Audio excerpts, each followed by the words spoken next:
Nigeria की आबादी बहुत महत्वपूर्ण देश है अफ्रीका के अंदर।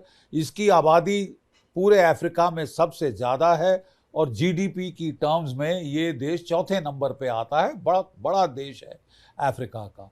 इनफैक्ट जब भी बात की जाती है कि अफ्रीका की यूएन सिक्योरिटी काउंसिल में सदस्यता की, तो अफ्रीका में से नाइजीरिया और साउथ अफ्रीका, इन दोनों देशों का नाम लिया जाता है प्रतिनिधित्व के लिए। तो बहुत ही महत्वपूर्ण देश है ये। और इसकी ऑयल वेल्थ है काफ़ी, इनके पास ऑयल रिजर्व्स हैं, मिनरल रिजर्व्स हैं, और इसके चलते इसकी अहमियत बहुत है भारत के लिए, दुनिया के लिए। तभी हैरत की बात है कि हमारे जो प्रधानमंत्री हैं वो 17 साल के बाद एक प्रधानमंत्री का दौरा हो रहा है नाइजीरिया के लिए। और हाल ही में अभी जो नाइजीरिया के नेशनल सिक्योरिटी एडवाइज़र थे वो भारत आए थे, अजीत डोवल साहब से मिले थे, और उसके पश्चात ही ये दौरा फाइनलाइज हुआ है। ये बड़ी खुशी की बात है क्योंकि अफ्रीका हमारे लिए बहुत महत्वपूर्ण है। चीन भी वहाँ लगभग लगातार कोशिशें कर रहा है अपना इन्फ्लुएंस बढ़ाने की, अपना प्रभाव बढ़ाने की। और दोनों देशों में आप देख लीजिए, भारत और चीन में एक किस्म से कंपटीशन चल रहा है। आपको याद होगा जबकि भारत में G20 होस्ट किया था, तब भारत को जो है ना वो लीडरशिप ग्लोबल साउथ की उसने अपनी तकरीबन पक्की कर ली, डेमोन्स्ट्रेट करी। और तब भारत ने एक खास एफर्ट किया था कि जो अफ्रीकन यूनियन है, यूनियन ऑफ अफ्रीकन स्टेट्स, उसको उन्होंने मेंबर ऑफ द G20 बनाया था ताकि अफ्रीका को रिप्रेजेंटेशन मिले ग्लोबल बॉडीज़ में, रीजनल बॉडीज़ में, और एक आवाज़ मिले ग्लोबल साउथ के साथ, ताकि उनके भी जो मुद्दे हैं वो दुनिया के सामने रखे जा सकें। हम पहले काफ़ी तेल ले रहे थे नाइजीरिया से। 2020 में हमने कोई 15 अरब डॉलर का हमने तेल खरीदा था नाइजीरिया से।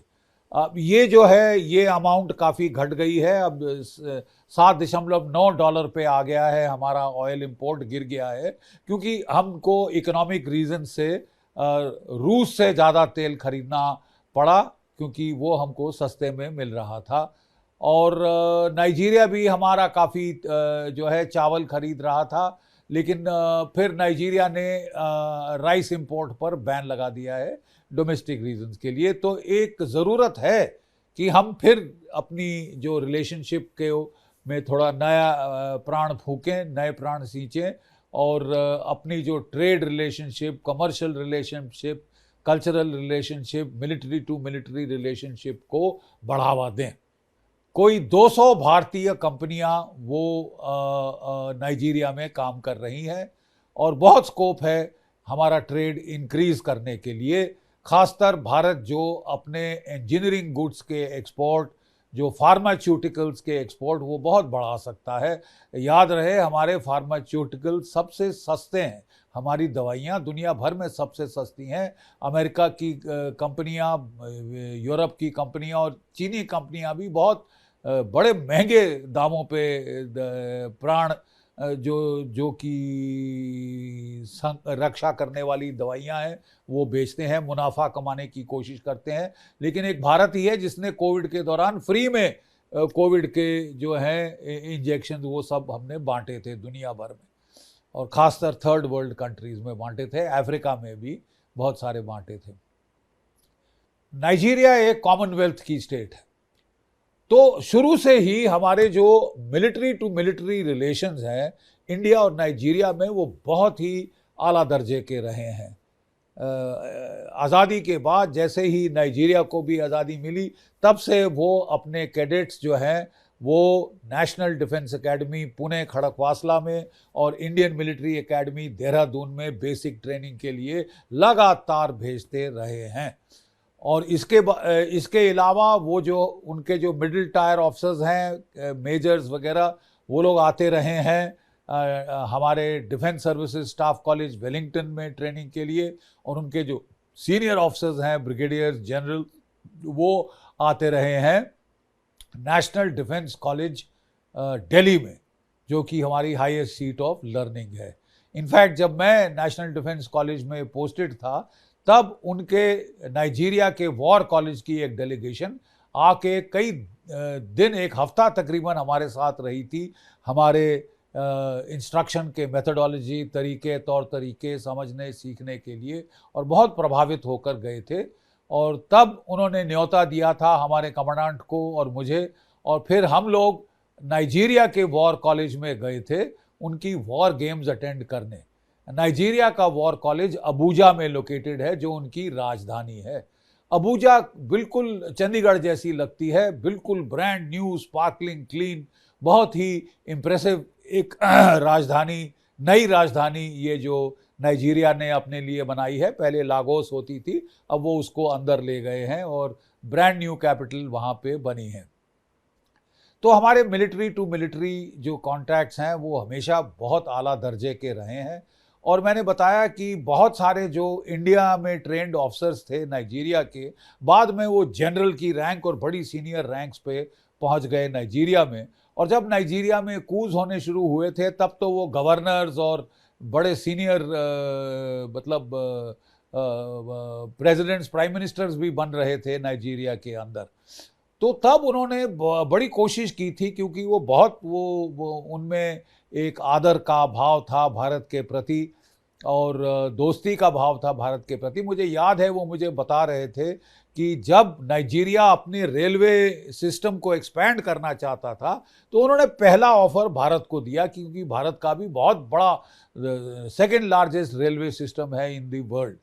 अनफॉर्चुनेटली वो बड़ा कीन थे, वो चाहते थे कि भारत को ये कॉन्ट्रैक्ट मिले। तो लेकिन जब तक हमने अपने ब्यूरोक्रेटिक प्रोसीजर सॉर्ट आउट किए, तब तक चीन ने फटाफट बिड किया इसके लिए और वो ये कॉन्ट्रैक्ट जीत गए और फिर वो रेलवे उन्होंने बनाई। लेकिन नाइजीरिया के लोग हमें बता रहे थे कि जो चीनी प्रोजेक्ट लेते हैं वो कोई लोकल नहीं हायर करते, किसी भी लोकल बंदे को वो वहाँ अपनी एम्प्लॉयमेंट नहीं देते। वो पूरा का पूरा वर्कफोर्स चीन से लाते हैं और वही काम करते हैं। और ना सिर्फ सारा पैसा उनको जाता है जो कि लोकलों को आना चाहिए था, बट वो क्या करते हैं कि वो लोकल लोगों को ही खाने पीने की चीज़ें बेचना शुरू करते हैं, बॉइल्ड एग्स बेचने शुरू करते हैं। इससे काफ़ी रिजेंटमेंट आती है लोकल्स में कि इतना बड़ा प्रोजेक्ट चल रहा है, हमें तो ठेंगा नहीं मिला, और उल्टा ये हमारे साथ, ये हमको व्यापार कर रहे हैं, हमको चीज़ें बेच रहे हैं हमारे देश में।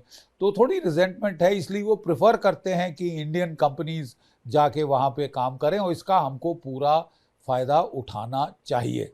ये बहुत अनिवार्य है, तभी हम चाइना के साथ compete कर पाएंगे। And we are in a good position to compete, क्योंकि इंडिया को के प्रति जो फीलिंग्स हैं, जो भावनाएं हैं, वो बहुत अच्छी हैं अफ्रीका के अंदर, संपूर्ण अफ्रीका में और ख़ासतर नाइजीरिया में। तो because of military to military relations ये सदैव ही बड़ी अच्छी और स्ट्रांग रही हैं। जैसा मैंने आपको बताया कि दोनों देश कॉमनवेल्थ के मेंबर्स थे, इसलिए ये क्लोजनेस रही थी। और फिर जो नाइजीरिया की आर्म फोर्सेस थे, वो चाहते थे, वो बड़े प्रभावित थे हमारी नेशनल डिफेंस एकेडमी से जो खड़कवासला में है। और वो ट्राई सर्विसेज पहली एकेडमी है इस अपने किस्म की, पूरी दुनिया में वो इकलौती थी उस वक़्त। तो उन्होंने हमसे रिक्वेस्ट किया कि हम भी उनके लिए एक एनडीए बनाएं, जो कि उनका एक शहर है कदाना, और वहाँ पे फिर इंडिया की टीम गई थी जिन्होंने जाके सेटअप करी थी national defence academy for tri services training के लिए नाइजीरिया में। उसके बाद हमने, हमारी जो नेवी थी, उन्होंने जो है पोर्ट हारकोट में एक नेवल वॉर कॉलेज स्थापित किया था। ये भारत ने वहाँ स्थापित करने के लिए बताया, और मैंने बताया कि हमारे ताल्लुकात जो कि एनडीसी के लेवल पे हैं वो कितने अच्छे रहे हैं, स्टाफ कॉलेज के लेवल पे कितने अच्छे रहे हैं। जैसा कि मैंने बताया, पहले हम नाइजीरिया से बहुत तेल खरीद रहे थे, लेकिन 15 अरब डॉलर, लेकिन वो रकम घट के कोई 7.9 अरब डॉलर हो गई है, बिकॉज हम ज़्यादा अब जो है रूस से ख़रीद रहे हैं। तो इसीलिए ज़रूरत है कि हम एक्सप्लोर करें न्यू एवेन्यूज़ जहाँ के हम ट्रेड कर सकते हैं, अपना कंट्री टू कंट्री ट्रेड जो है उसको बढ़ा सकते हैं। और जैसे कि मैंने बताया 200 इंडियन कंपनीज ऑलरेडी ऑपरेट कर रही हैं अफ्रीका में, और हमको अपने एक्सपोर्ट खासकर इंजीनियरिंग गुड्स और खासकर जो कि फार्मास्यूटिकल्स हैं और जो कि सॉफ्टवेयर है उसको खूब बढ़ाना चाहिए। ये हमारी स्ट्रेंथ्स हैं।